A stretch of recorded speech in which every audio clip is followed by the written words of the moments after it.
Nimena official muri gahunda y'amakuru agezweho tugiye guhera muri ino nkuru igira iti abayobozi mu turere twa Rusizi, Nyamasheke na Kirehe bataye muri yombi.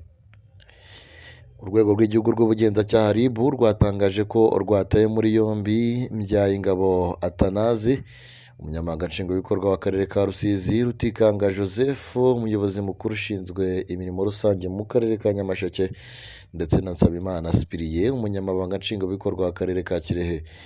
Umuvugizi wa RIB Dr Murangira Bitseri yabwiye Imvaho Nshya ko aba bayobozi bose bakurikiranyweho icyaha cyo gutanga isoko rya leta mu buryo bunyuranyije n'amategeko. Yagize ati aba bafashwe nyuma y'iperereza rimaze iminsi rikorwa ku mitangire y'amasoko mu turere dutandukanye kandi rigikomeje. Ati gutanga isoko rya leta mu buryo bunyuranyije n'amategeko bifatwa nk'icyaha iyo umuntu ahishurira ibipiganwa amakuru ajyanye n'imiterere ya tekiniki y'isoko mbere y'igihe cy'itangazwa ryaryo.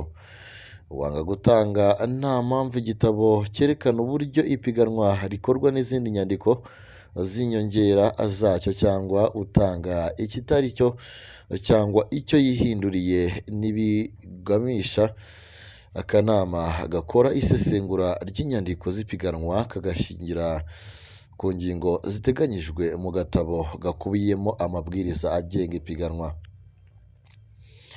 Ibi byiyongeraho gukoresha impamvu idateganyijwe mu gitabo cyerekana uburyo ipiganwa rikorwa, agatanga isoko, ucamo isoko ibice ugamije guca ku ruhande ibiteganywa n'amategeko n'itegeko rigenga amasoko ya leta, uha cyangwa atanga umwanzuro wo guha isoko sosiyete idafite ubuzima gatozi, uha cyangwa utanga umwanzuro wo guha isoko uwahejwe mu masoko ya leta, ugira uruhare mu buryo butaziguye cyangwa buziguye mu itangwa ry'isoko mu gihe hari igongana ry'inyungu mu buryo buteganywa n'amategeko rigenga amasoko ya leta, ugira uruhare mu gushyira mu mukono ku masezerano atanga isoko hatabanje kwakirwa ingwate yo kurangiza imirimo neza, udafatira ingwate ziteganywa n'iri tegeko, utubahiriza ihame ryo kuzigamira leta n'iryo gukorera mu mucyo mu itangwa ry'amasoko ya leta bigateza leta igihombo, utanga isoko rya leta akoresheje uburyo bunyuranye n'iteganywa n'iri tegeko ku isoko. Abafashwe bafungiye kuri sitasiyo ya RIB ya Kicukiro Kimihurura ndetse n'iya Ntendezi mu gihe dosiye zabo zikiri gutunganywa ngo zoherezwe ubushinjacyaha. Icyaha cyo gutanga amasoko ya leta mu buryo bunyuranyije n'amategeko gihanwa n'ingingo y'188 y'itegeko nomero 32/2018 ryo kuwa 25 z'ukwezi kwa 8 2018 rigenga amasoko ya leta. Urukiko ruramutse ruhamije bahabwa igihano cy'igifungo kuva ku myaka 5 ariko kitarenze imyaka 7 n'amafaranga y'u Rwanda kuva kuri miliyoni 2 ariko kitarenze miliyoni 5. Urwego rw'igihugu rw'ubugenzacyaha rurasaba abantu bafite gutanga amasoko mu nshingano zabo kujya bakurikiza amategeko kuko kunyuranya nayo ari ibyaha bihanwa n'amategeko. Ubuyobozi bwa RIB buvuga ko butazadohoka gukurikirana uwo ari we wese uzagaragarwaho n'ibikorwa nk'ibyo. Nimena official muri gahunda y'amakuru agezweho tugiye gukomereza. Leta zunze ubumwe za Amerika zikomye bikomeye ibihugu biterura ngo bishinje ingabo za RDF kuba muri Repubulika ya Demokarasi ya Kongo. Leta zunze ubumwe za Amerika ku wa gatanu zikomye ibihugu biterura ngo bishinje u Rwanda kugira uruhare mu kibazo cy'umutekano muke wo mu burasirazuba bwa Kongo Kinshasa. Amerika yabitangaje biciye muri ambasaderi wayo mu muryango w'abibumbye Linda Thomas Greenfield, byari nyuma y'uko akanama gashinzwe umutekano ku isi mu muryango w'abibumbye kari kamaze gutora umwanzuro wongera mu gihe cy'umwaka ubutumwa bwa Loni bwo kugarura amahoro muri Repubulika ya Demokarasi ya Kongo MONUSCO.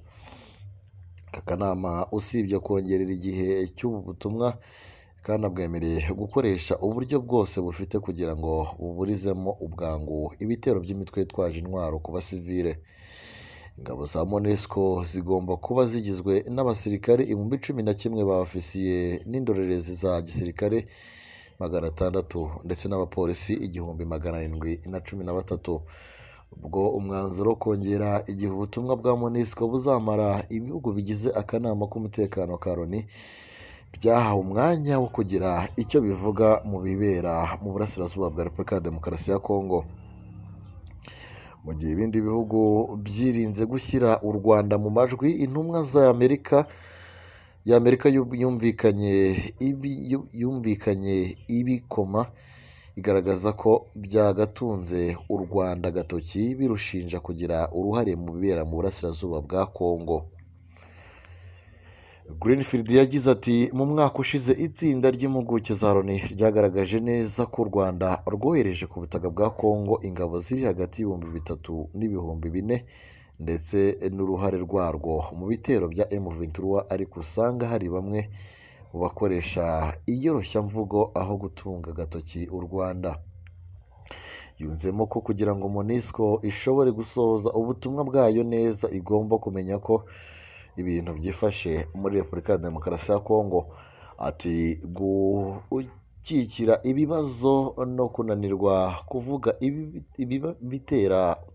ibibatera turimo turagirira nabi abashinzwe ubutabazi bari mu kaga katewe n'iyoherezwa ry'intwaro zikomeye, kwinjira ubuhanga bwa GPS no gufasha M23 ibikorwa n'u Rwanda. Amerika kandi ivuga ko itewe impungenge no kuba muri iki cyumweru M23 yarongeye kwigarurira utundi duce ifashijwe n'ingabo ivuga ko ari za RDF yohereje muri Kongo, ibyo ivuga ko ari ukwica amasezerano y'agahenge. Kugeza ubu u Rwanda ntacyo ruravuga ku byavuzwe n'uriya ntumwa ya Washington, icyakora ruhakana kohereza muri Kivu y'Amajyaruguru ingabo izo arizo zose, ariko rukemera ko ari ingamba z'ubwirinzi rwafashe. Minisitiri w'Ububanyi n'Amahanga Ambasaderi Olivier Nduhungirehe aheruka gushimangira ko izi ngamba zitazigera zivaho mu gihe cyose ikibazo birimo icya M23 bitazaba byakemutse.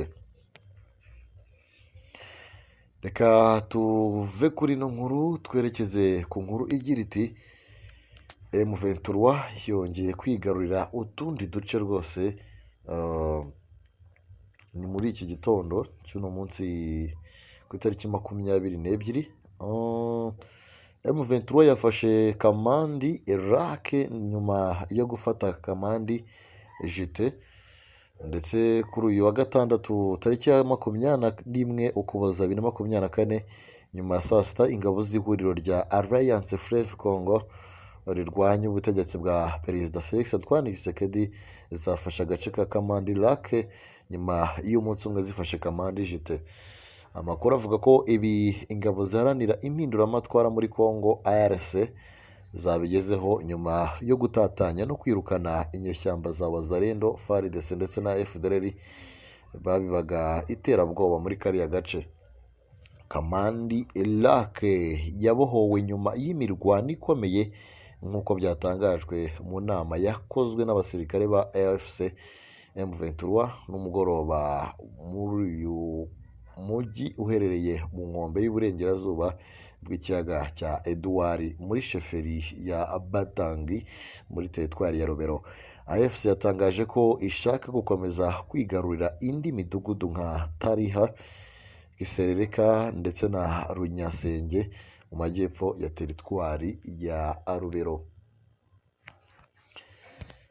Nangaha dusoreje amakuru twari twabateguriye, nizera ko ayuno munsi yabagendekeye neza. Nyamuneka mukande subscribe, mukande no kuri like kugira ngo tujye tubana ku makuru tugenda dushyiraho buri munsi. Amakuru abagaruka kuvuga hano mu Rwanda, amakuru avugwa mu karere u Rwanda ruherereyemo ndetse no ku isi yose muri rusange. Ubwo nyamuneka niba udashaka kuyacikwa, nicyo gihe cyawe kugira ngo wiyaboneshe. Kandi ngaho kuri abone ukirikeho rimwe, wongere ukirikeho bwa kabiri gasa umweru, nibwo tuzadushyiraho ikiganiro ukabona notification ikumenyesha ko hari ikiganiro dushyize hano Kumena Official. Mugire ibihe byiza cyane, bye.